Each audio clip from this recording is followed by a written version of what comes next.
Hello, welcome to Trin TV. It gives me great pleasure to welcome on this week's show the legends that are Gary Childs and John McDermott.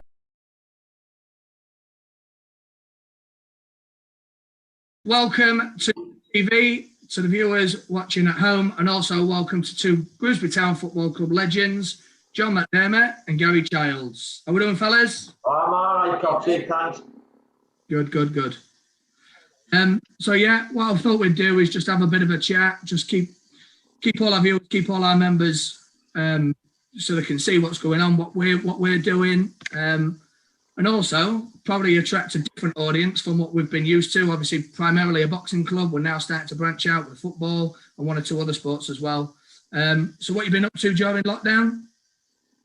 To be honest, mate, just obviously when we've been at Boston, there's a lot of mess going on about how we're going to continue playing. So we've just been really waiting from the Football League, other clubs, the vote and everything. We've had a 2-week suspension on it. So I think in the next 48 hours we'll know if we're going to continue, Conference North football. So been busy with that really. And then in between that, just been watching matches in case we do come back. So yeah, just been doing that really. So, Charlie, what you been doing? Not an awful lot, mate. Luckily enough, the golf courses and the coffee shops have been open for most of it. So I've been all right there, playing plenty of golf, drinking lots of coffee, and a little bit of a business venture going on at the moment as well. So trying to get that off the ground. So yeah, trying to keep not too busy, to be honest. No changes then. No, absolutely. So other than that, I mean, taking lockdown out of the equation, taking the pandemic out of the equation, for people that don't really follow you since you've left the football club, can you tell us what you've been doing, what you do with yourself these days? Well, I mean, like I said, I'm assistant manager now at Boston United. Obviously, we were at the college as academy coaches, but as you know, that ended up in we've all got made redundant, so we had to leave that role. And then basically within the month of us leaving, the first lockdown came. So nothing was really happening as such. I was obviously doing my Umber hot shots, both in Brough and in Grimsby, the young lads, the young kids and that. And that got put on hold. So basically, you were just twiddling your thumbs, trying to do something, keep yourself busy. And I ended up going into a bit of construction. I passed all just for something to do. It was mad. I went past all my badges and stuff on it, and went into make concrete blocks. Funny enough, and it was meant to be. Sounds interesting, Mark. Telling you, mate, it was proper graft. I'll take that back. Oh, I came out of the box, mate, and then it was meant to be for 8 days, and I did it for 4.5 months. So couldn't get rid of you either. No. Put it one way, we had to build certain things with it, and I'm glad I'm not there. Because if anything taps that wall, it's coming down. Okay, can you tell us a little bit more about the Umber hot shots? Yeah, it's obviously, for boys and girls, 7 to 14s we do. And it's just basically learning, the basics of football. Just give them a bit of self-confidence in themselves, meet new friends, and it's all fun. There's no pressure. We don't do any teams, so you can be in a team to come and train on it. And like I said, it's just getting the basic stuff. What we work on is first touch, passing, movement, communication, all that sort of thing at the beginning of hopefully of your players' careers, really. So. But like I say, I touched on it. It's more fun. We like to give them the fun and take away the seriousness of it all. Okay, Charlie, over to you. Well, I got my freedom last February when we left the college, and since then we've been locked down. So absolute worldie. But really, I've just been keeping myself mine with. I still do a bit of property. And I've got, like I mentioned earlier, got a new venture that's going to be a theme bar, New York theme bar, and a trampoline park, which is really exciting. That was all meant to open last June, but because of the pandemic, it's all been put back a little bit. But no, man of leisure really, and enjoying Can you every tell us minute where of it. that's going to be? Yeah, that's in Warrington. That's just where the best opportunity came up. Fantastic facility. Really excited about it. And it's just, just diversifying a little bit. I'm really looking forward to it. But a hell of a long time in football and coaching. Just doing something a little bit different now. I still do a little bit, help my mates out with the kids, with the coaching, wherever I can. Just keep, giving them a few little tips here and there. But apart from that, I'm more than happy sort of venturing out into other things. Okay. So for those people that know then, both patrons of our charity Cleethorpes Community Sports and Education, what was your first interest? When I approached you about taking on this role, what was it that interested you in the role? Well, for me, obviously we've been in and around Grimsby, even though we're not actually from there. Obviously we're from Middlesbrough, but we've been myself. I'm certain Gaz still lives there. I was there 15, 16 years living in Grimsby before obviously I moved out. And it's the public really, you know what I mean? It's the public that you get a good rapport with. And I always remember my childhood sort of thing, going back younger in Middlesbrough. The best time I really enjoyed myself was probably at the youth centre. That we used to go to on the night time, or through the summer they used to have like play schemes and stuff, and they were brilliant. And even when you look back on say Facebook and stuff and you see lads that you were your friends from then, they put all pictures open about it, and it was just brilliant. So when you actually said to me, look, we were on about doing this kind of the community centre and stuff, getting different topics going on, it was really, really interesting on that side, but it also brought back a few memories. So I wanted to be part of that again and sort of recapture it all, if you know what I mean. So I'm looking forward to it. And I think it's a great thing that we can give something back to the public. As players, that's what we've got to give us that. And that we've got that bit of connection with not just football fans, but with, a lot of my friends aren't even football people, but we know that many people over the years. And if we can give anything back, I think it's a great thing. Absolutely. I think for most people that follow Grimsby Town, it was a really good era that you two was both involved with the club. So people that my generation and a little bit older as well will remember you both, like I say, at the height of the success really. I can remember being top of the championship at Christmas. I can remember back-to-back promotions and that sort of thing. So to have you two both involved in our charity, and again, because Trin's all about history. I mean, this building was built in '66. People that used to come to this youth club, you'll be very much in the same sort of era. That guy's birthday, 66, or was that before? You done me a favour there, Matt. I was just thinking that. Yeah. You made a good point though. Neither of you are from Grimsby originally. So what kept you both round here? I mean, we'd say that you're both now adopted Grimsbyrians. And you're both a big part of the town, but what's the main thing that's kept you around here, and why are you so passionate, and why do you love Grimsby so much, other than the obvious? I mean, I've got family. My two lads that obviously were born in Grimsby and they still live there and everything. But I think it was possibly down to teammates as well. A lot of lads still live there from when we were around. There's quite about 5 or 6 lads who stayed. And I think that's down to the people I've just already touched on, the public, the community and stuff. But we had great lads, good teammates that actually lived there. And I think at one point, every player lived in Grimsby, and it was for 2 or 3 years. And even like you said, people get these testimonial games for 6 and 7 years. I mean, Gaz was at the club for 9 years, 10 years nearly, Tommy Watson. There's loads of lads there who, when I was there, the mainstay they've been there 8 and 9 years each. So we all live there. And then it's hard, once you've got a family sort of set there, it's hard to uproot and go somewhere else. And it might be like say, for instance, for Gaz, I think it'll be business ventures around there. And the other thing as well, it's the cost of living and stuff. It's a lot sort of cheaper than, say, some places of the country, if you know what I mean. But I think that personally it was down to the rapport you had with people and the popularity that you got with them.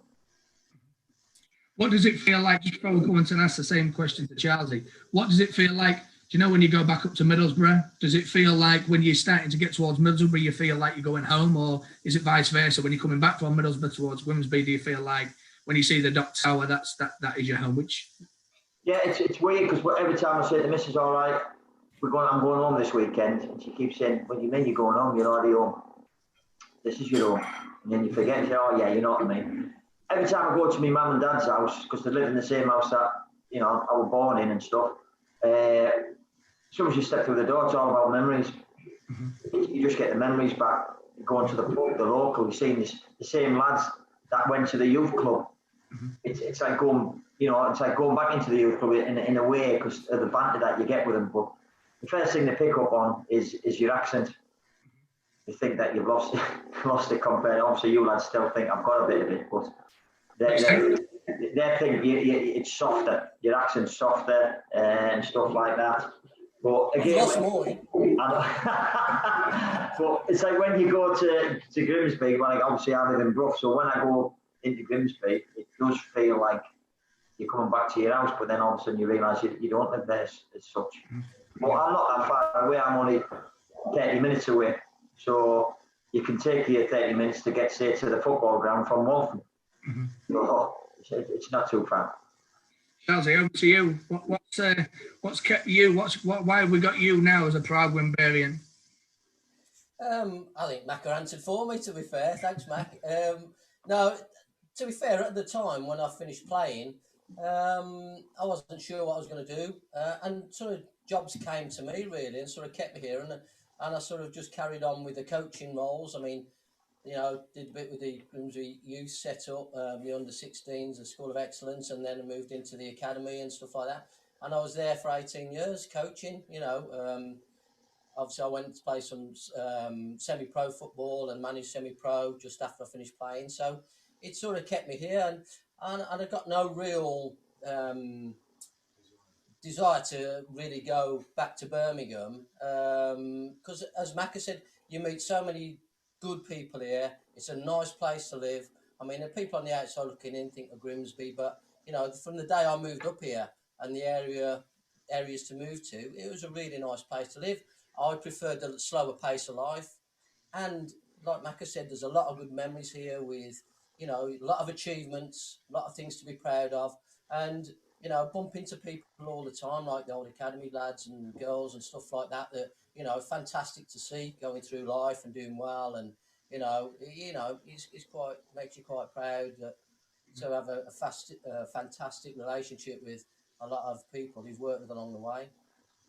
Yeah, I think what is quite interesting is with the Grimsby people, they must make you feel fairly welcome. Because if you look at, I mean, a couple of years ago, maybe Sean Pearson and the likes of Macca now in goal, not originally from around here, people make you feel welcome, those that are on longer contracts, and they do a lot for the club, don't they? They're still going. Absolutely. I think the thing is as well, though, when we played for the club, I mean, I moved up from Birmingham, lock, stock and barrel, and I think over some years recently, people haven't sort of made that commitment where, you know, I was coming here to play football, that was it. And I've ended up living here longer than I was in Birmingham.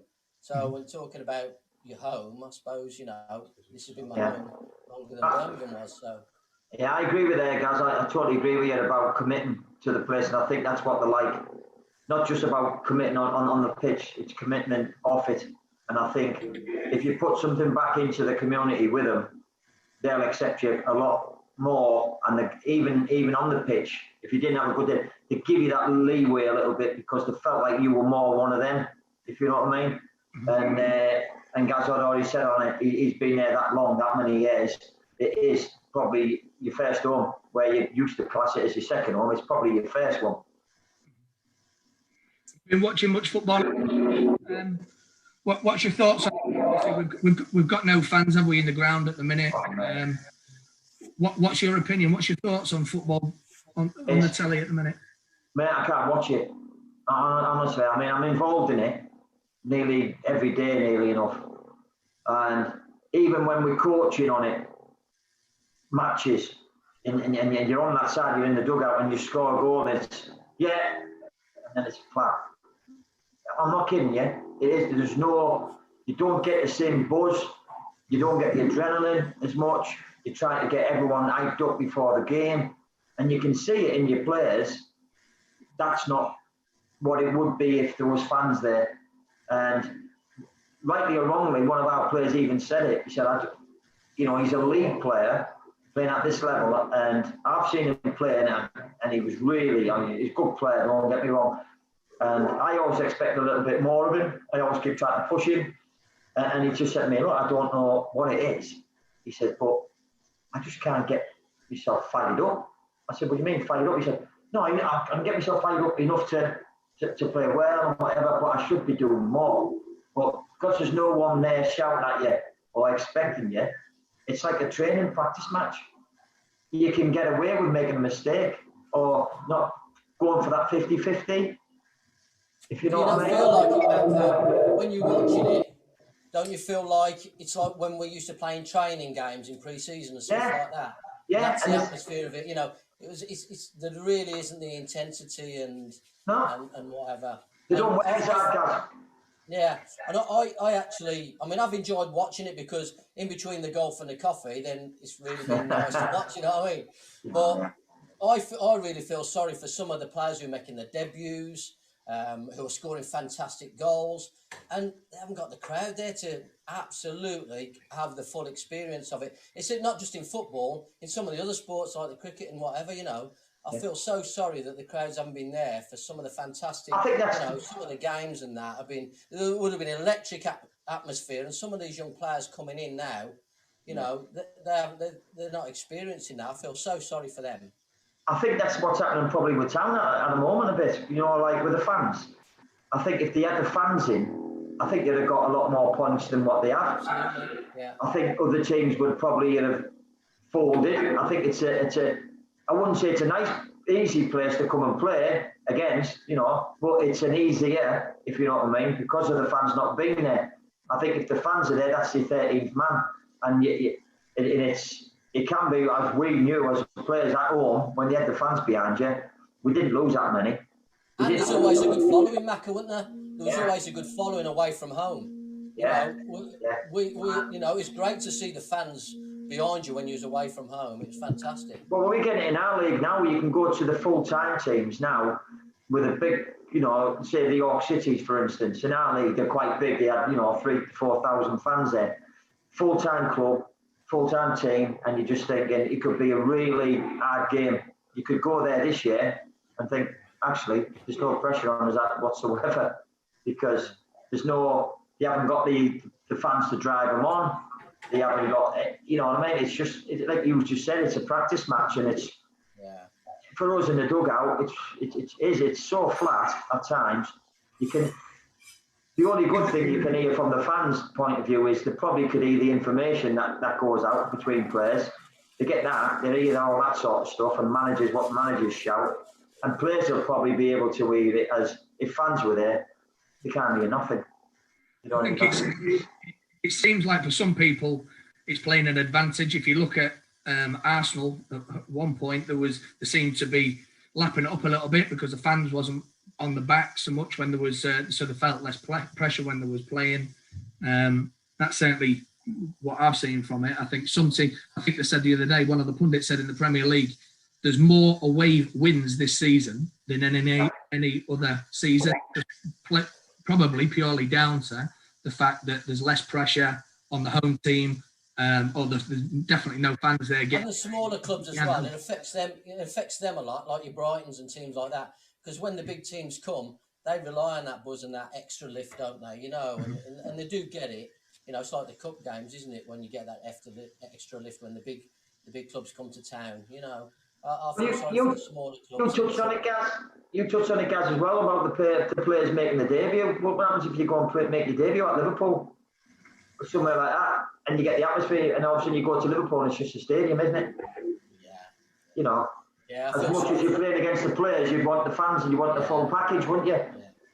That's what I'm saying. We're doing quite well at Boston. We're doing really well, and you just think it'd be even better if the fans were there. You're playing probably your best football you're playing. They're seeing it on the screen, but they're missing out, and you just feel for them a little bit on that front. Feel not sorry for ourselves, but you in a way you are, because you're thinking, hang on, we're producing that, we deserve the fans in here to watch this. But, you know, it is how it is. There's worse things happening, isn't it?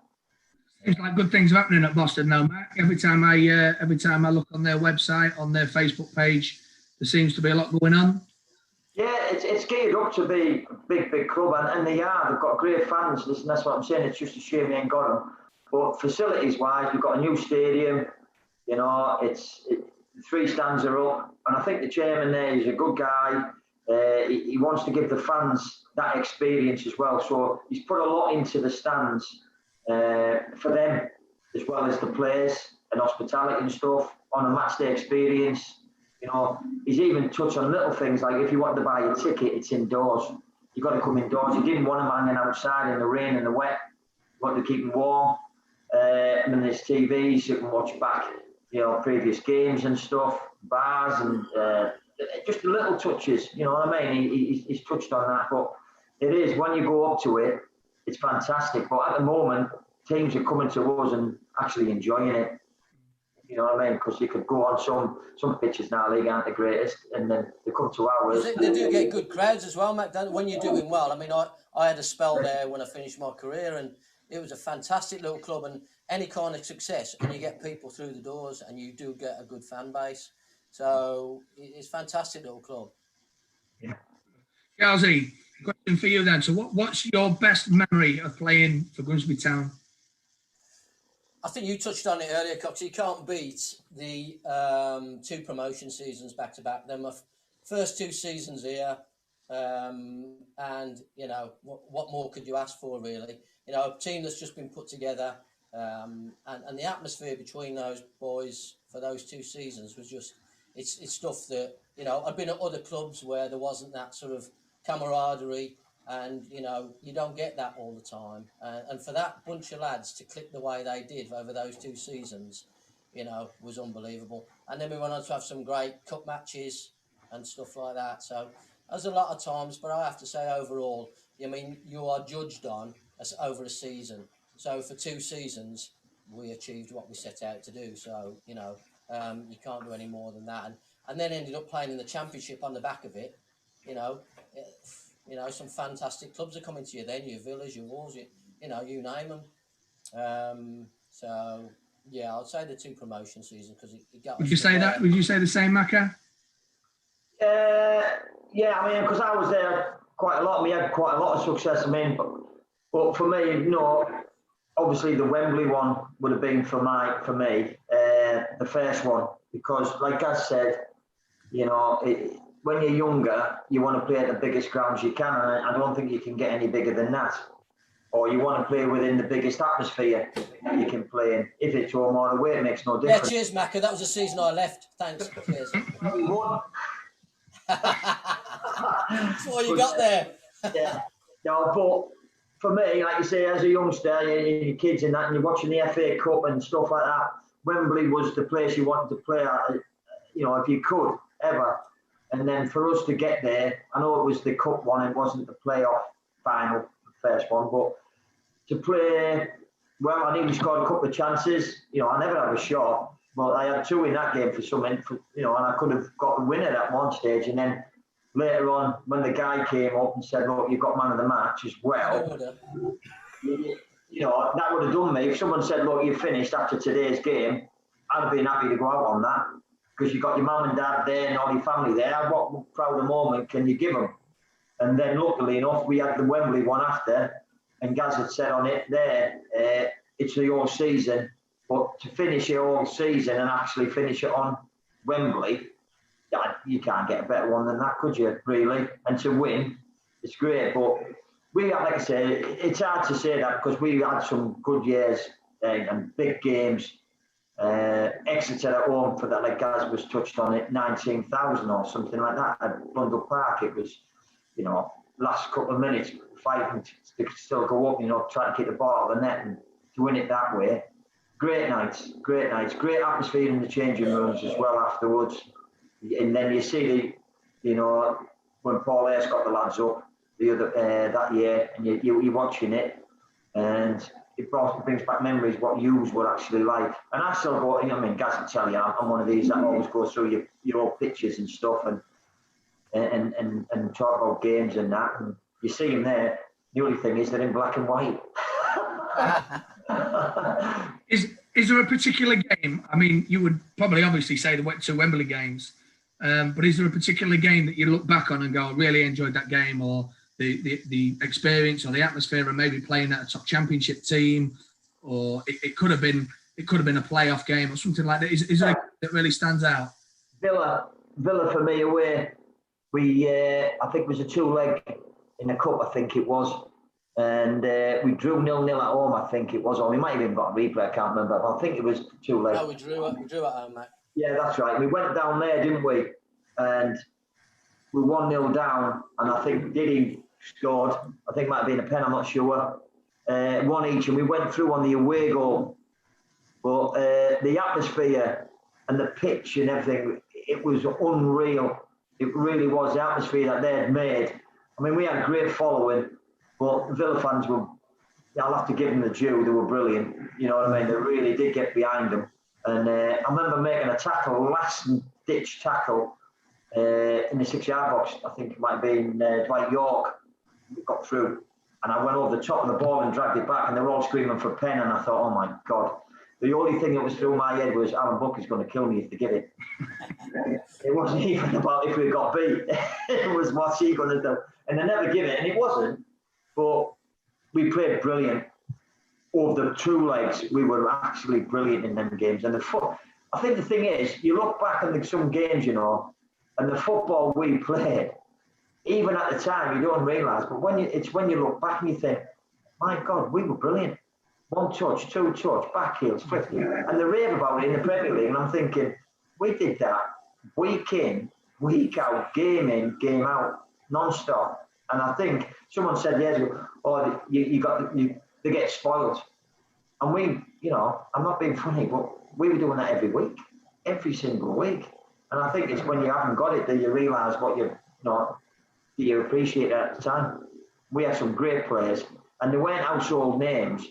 But I tell you what, I'd take some of them lads now over a lot of Premier League players.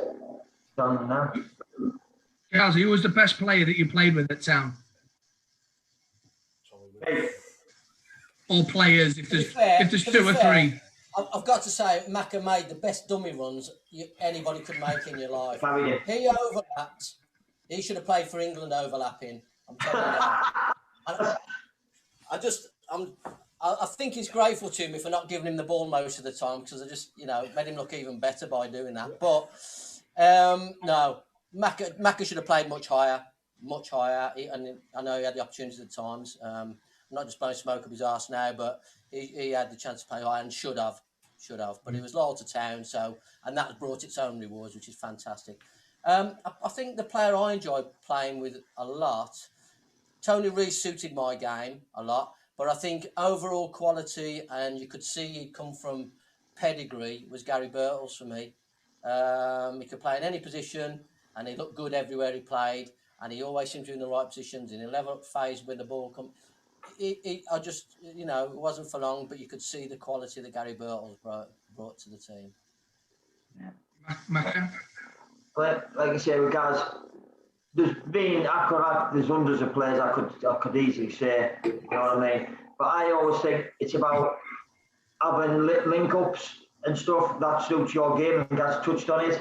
Tony Rees was probably one of the best centre forwards to play and had the style that we wanted to play. With Neil Woods as well at the time, Macca. Yeah. I think whoever came in, Livo even did bits on that. Yeah. Tony Rees was the start of it for me. Yeah. He was the first player. Never got enough credit. Yeah. The style of our play over the decades was based around Tony Rees' style of football and who could play off him. And Gaz was obviously one with me. We had an understanding, great understanding. It was like we could play blind. They wouldn't even have to look for where he was. Didn't get the credit enough for his work rate as well. I'm not just saying because he sat there, but he was like a fullback at times and then going forward. And they say about these modern day fullbacks, if Gaz was playing today, that's what he would be. Because he came back that far. We did have that relationship where we helped each other up front. He'd come back and help me. Kev Donovan was very similar. So when Gaz sort of moved on later on, Kev was the same. But the thing is, what I'd say Gaz over Kev a little bit was, Gaz went from the 04th, then the 3rd, then the championship or whatever it was, built it up over 3 years, where Kev really was over the two seasons, 3 seasons. Me and Gaz had it over 9, you know what I mean? So that way, and then also I'd say Mark Lever was a good one with me. I knew his game inside out, good centre half. But you look at players who would make an impact, who made an impact in your team, and Andy Todd made an impact in our team. For the brief time he was there, we was in a relegation battle, a bit like what they are sort of now in a way, where we were doomed. I couldn't see us getting out of it. And Grovesy brought Andy Todd in, and I think it was Pringle from Charlton. Pringle got injured after about 2 games, so we only had Andy. But what he brought was calmness, quality, communication, everything that you want from a leader. And if he brought that sense of confidence in between the whole team, and from that on, we beat some right teams. Birmingham, I think it was Fulham on the last day of the season. You know, we had to go to Wolves, and he scored. He chipped in a few goals and made some big impact in the game. And so for that, you know, we scraped relegation from that. So you've got to give the lad the way what he did. So I'd say Andy Todd as well. Yeah. Going back to managers then, obviously you've played under some big name managers while you was at Grimsby. Is there any that really stands out to you? Not necessarily as the best, but what you take from different managers, maybe even that you take into your professional life now, either as a coach or in your businesses, guys. Is there anything that you learned from one of the managers and thought, yeah, that came from that person, or that's a good value? When I was at Grimsby, there's only really sort of Buckley and Brian Laws. Buckley, basically, I had most of my career with Buckley because I was at Warsaw with him, and then he brought me to Grimsby. I had most of my career, so he was major influence on me. And the way he simplified the game. People should be in the positions they should be in. If they're not, they were in trouble. And to be fair, I think myself and Macca, we on the training ground, we laugh at each other sometimes because we say, "Do we not sound like Alan then?" Because we literally spout the same stuff.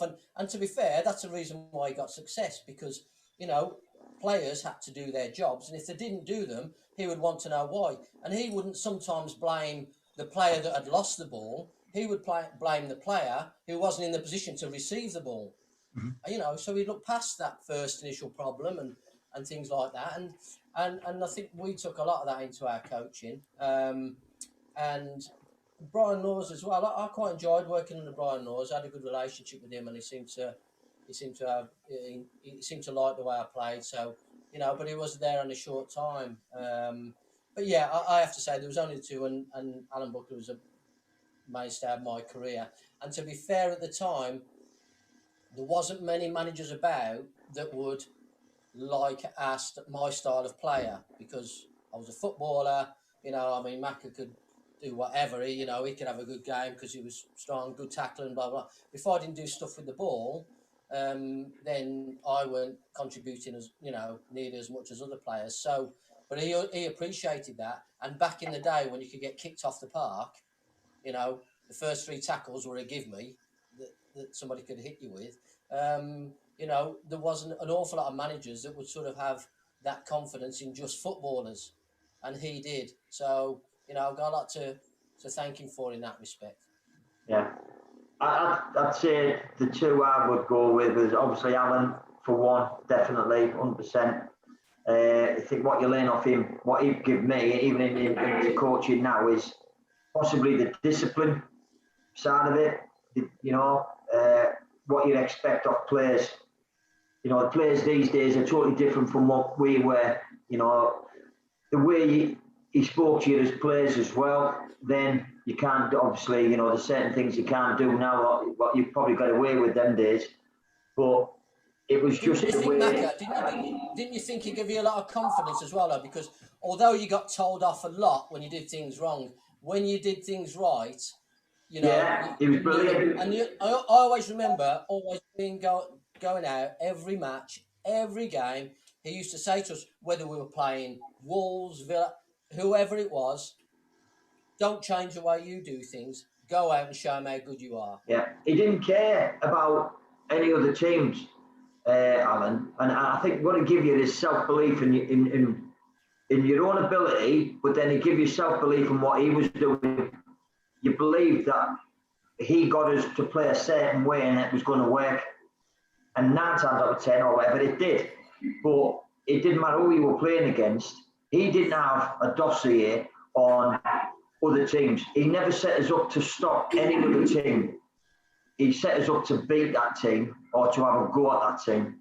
And I think that's how we've gone with our team. Shape-wise, the way we played then, I think we've nicked a few little ideas of what our into our game.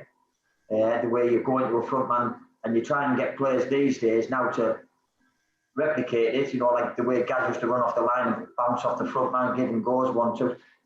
Wingers these days are just up and down straight lines, the bar line and cross it. I don't see many flying inside, like say for Ashley Cole, for instance, them type of players, for fullbacks or wingers flying, giving a lot. They like to go on the outside and use the pace a little bit, and so our teams what we've had in the past, like say the college teams or youth sides I've coached, even Boston to a certain extent, when we get in the final play, that's how we play a little bit. So Alan give you that, and I just think it's believe in yourself. Don't let anyone knock you down. Don't let anyone tell you to do stuff.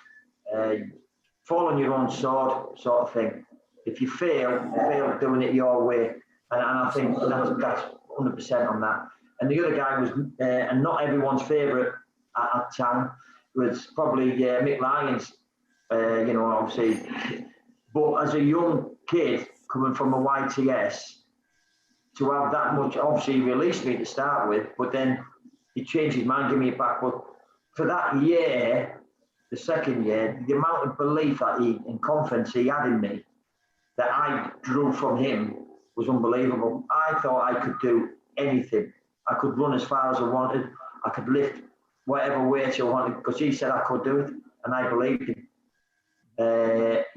Playing championship football then, I think I was only 18, against proper men then, and he's telling these guys and players in our changing room, love him.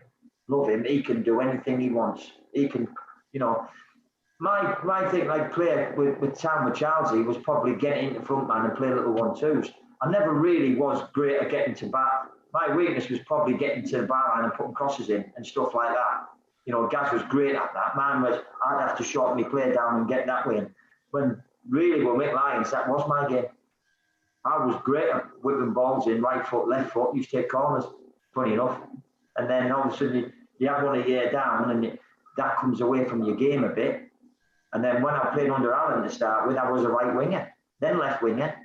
And then I think he's seen enough to say, you're not playing there. Because I couldn't play like Gaz. I weren't used to playing into people following it. I was straight down the line and whacking it across.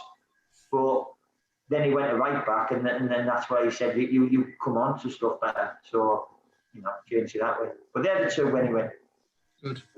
Well, a lot of players, when they finish their career, they don't always give back to the sport. They don't always get involved in coaching, but you two have. You give plenty of time, experience to the next generation, next players coming through. Chelsea, for those who don't know, when you left or when you finally hung your boots up at the end of your career, can you tell us what you did in terms of coaching? Yeah, well, I went sort of semi-pro managing, and I've got to be honest, that was a little bit. It's a little bit cutthroat for me. I enjoyed the coaching side of it, where you get on the training ground, you work with players, you bring them on. So it sort of culminated in me being sort of 18 years at the college and with the academies, and a lot of that time with Macca. And to be honest, I look back at it with great fondness. I mean, some of the relationships we have with those players now, you know, that have come through and they're 25, 26, 27, 28-year-old people, you know, and they're fantastic people in themselves and still playing good football at good levels, and we brought them through. That's probably the proudest part of it, you know, that you see them in the street and they're still, you know, they have the respect and, you know, the friendship that you've gained up through that period of time. And I think at the time, I think as well, we got about 20 lads back getting pro contracts at Grimsby Town that were released at 16. And I think about 8 of them played in the first team. So to give them that opportunity, and myself and Mac were really lucky because we had the background of professional football, that all these players wanted to be professionals, a lot of them did, and we could give them that insight into being a professional footballer, that little bit extra that you need. That Alan Buckley, if you walk through that door of that changing room or onto that training field, what they expected from you to produce, you know, not just physically but mentally as well. So from myself and Macca's point of view, to have that knowledge and being there and, you know, to pass that on, and so many of those players took it on, to get so many through to get contracts that they thought the dream was over, you know, was fantastic. Also, I think 80% of the Cleatown team a few years ago that played at Wembley came through the academies. And a lot of the girls now we're playing, all the best teams in the area, they've come through the academies. And that's just fantastic to see. And at the end of the day, it doesn't matter what. I mean, we won leagues and we won national cups and all sorts at the college. But for me, the major part of it was seeing how those kids developed and what they went on to. And a lot of them now are as people as well as good footballers, you know, and just the respect and the friendships that we've gained from all that. Yeah. And we're just glad that we was able to pass a bit of our professional knowledge on that helped them along the way. Not just individual success. At one point, I know we've had conversations before, you felt proud to represent Grimsby, go away and play these big cities and quite often come out on top. Absolutely, was regarded as top 3 in the country for many, many years, you know, of the colleges, you know, and like I say, a national cup title and many, many league titles and stuff like that. The girls won a league title. And, you know, to come from, you know, an area like people sort of wouldn't think Grimsby as being, you know, such a hotbed of football, that, you know, it was fantastic achievements. And, you know, you got to look back with pride over that. I think the other thing, Coxie, as well, what people mightn't realise is a lot of colleges that are probably in elite football, whatever, boys and girls, they came to us at the college to set their own academy up and to have a look at ours. Because obviously with the success rate that we're doing, and I don't think there's many colleges that have had the success rate of getting players back into the football game. And Gaz touched on it there about later on in life. It doesn't just stop. It didn't just stop when they were 19. We could still help these lads if it was going to America, going on to do analysing for pro clubs. If they haven't been a pro, they've gone on and worked on that. There's 3 or 4 lads now who are doing the analysing for a couple of Premier League clubs. I've had one today, for instance, ring me this morning. He's doing his A licence and he's got this last bit to do, and he's asked for my advice on his philosophy, how he wants to play and press and this and that. And I've sent him stuff over today. But he's a really, really good kid, and he's always stayed in touch with us. And he's actually, I think he's the School of Excellence coach now at Grimsby Town still. But he's still asking for your advice. And they still came to see us. They still came in to see us, didn't they, Macca? Yeah. Regularly, and that's fantastic, you know. And I think there was 2 of them. I think you're talking about that. They actually joke about sounding like us on the training ground, like we joke about sounding like Alan Buckley. You know what I mean? Probably Alan Buckley come Alan Buckley twice. yeah. Well, I think one thing that is apparent is that you've been, you say lucky, but I think luck comes from hard work, and obviously you put the hours into to be where you are, and collectively as a team. But you've had great success as players, and you was probably playing at the height of, certainly from my era of watching Grimsby Town play, and certainly, I mean, you'd probably say it's a long time before Grimsby get to that level again. Looking back, and it's probably the same. It's going to be a long time before you would expect local teams to be playing, like colleges to be playing at that level. So I think you've been fortunate, but obviously the success has come from your hard work and your experience and your knowledge, and giving back to the sport. Maka, what have you been doing? I know you've been involved with the college and everything else, but you've also been. I know now you're involved with Boston, but again, your CV. I always say this. I mean, incidents. You're with Boston at the minute. They seem to be doing big things. A few years back, you was with Harrogate. Again, they're in similar position to Boston, doing big things. I was lucky, Coxie. I mean, I won't say lucky. I mean, I say I was lucky winning matches. You know, my time at Harrogate, we had 6, 7 good years there, and the staff that they've got now is still the same staff that I was there with. We got to the playoffs, and the next step for them was full time. You know, but unfortunately for me at that time, just halfway through the season, I wasn't feeling very well. I didn't feel very well, and for some reason I had to leave. On my behalf, that was. They didn't want me to leave, but I just needed to come away from it and recover properly. And then obviously from that they kicked on. You know, they went into the full time and then never looked back. But yeah, exactly. But they've Division 2 now. You know, and sometimes when the scoreline comes up, you're thinking they're still in the conference. No, but actually they're not. But there's a lot of lads that are playing in that team now that were still there when I was there. So they were only Conference North players. Evo Stick gone into full-time football and bought into it. And I'm pleased for the manager because he's a good lad, Waves. And the club's run right. It's really proper, close-knit. And they've built it. They haven't just gone in with it and just threw money at it. They've built it over the last few years. And very similar to Boston, very similar guy in charge. Building things up slowly, building it right, getting it right. You know, they're not just, they're not plastic, if you know what I mean. There's a lot of clubs who are plastic who, if the owner leaves, that's it. Club will finish, it falls.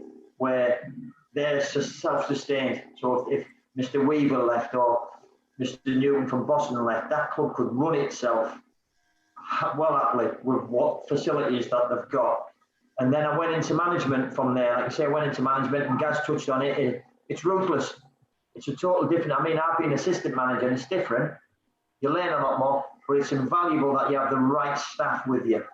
Right staff and get the right backing. That relationship between yourself and the board or whatever, it's got to be perfect for it to be successful.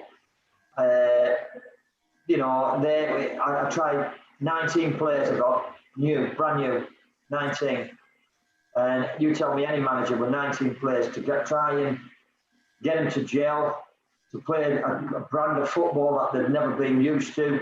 They used to play quite a long ball and I wanted to change that. And maybe I tried to change too much, too quickly, really. Then possibly when I look back now, maybe I should have just, you know, eased off a little bit, added a couple of players rather than, you know, try to hit the ground running and be one of these entertaining teams. Because that's how we used to always be. So maybe, and then it didn't work out in a way, you know, chairman had different ideas to what I had. And so we parted, you know, mutual parted ways. And then, I went into Cleetown. And again, helped Cleetown win the league. Helped Cleetown go to the FA Vars final at Wembley, the new one. And that was a good day, good people, like you say. That was nice. And then obviously, you know, left over that. And like you say, Boston came in, rang us up and said, would I help Craig out a little bit with Craig? I never knew the guy only through management at Alfreton. And, you know, he's one of my best mates. And his brand of football, he's a very, very good coach, manager. I think there's two sort of managers. Are you a manager who wants to coach or are you just a manager? And he's the first one. He wants to be a manager who wants to coach as well. And I think he's got a good future for himself. So, yeah, just been busy. Good. Right, fellas, we're going to wrap up in a second, but I want to give you the opportunity if you want to say anything, if you want to send a message to people of Grimsby and Cleethorpes that are watching this, just quickly, Charlesy? No, get beyond what you're doing that place, Coxey. Don't want to blow smoke up your arse either, but fantastic facility you got there, mate. Done a fantastic job. And to be honest, really proud to be a part of it. And thanks for the time to come on tonight and have a chat with you as well. Thank you, Macca. Yeah, just I hope you can hear me, mate, because it's pouring down here where I am. I just want to say that, you know, give yourself a bit of credit, Andy, as well. I think, you know, you've got a great facility, like Gaz has just said, but it's about the people running it. What you're doing with the public there is amazing. I've had these things myself as a youngin', but it's not just for the young ones as well, it's for the older generation as well. And I just think while you've got it, enjoy it and go and back it. And I think that's what you need. You've got a good community there, and they do like the sports, they do like different things. Go to play train and have a look. And if it's for you, it's, you know, it's going to be a really good place. Appreciate that, fellas. Really appreciate your time. Hope you find plenty of things to do during the pandemic, during the lockdown, and hopefully we'll see you on the other side for a coffee, because we do like a good coffee. Sit down, put the whales to rights. There's only so much Netflix I can watch, Andy. But really appreciate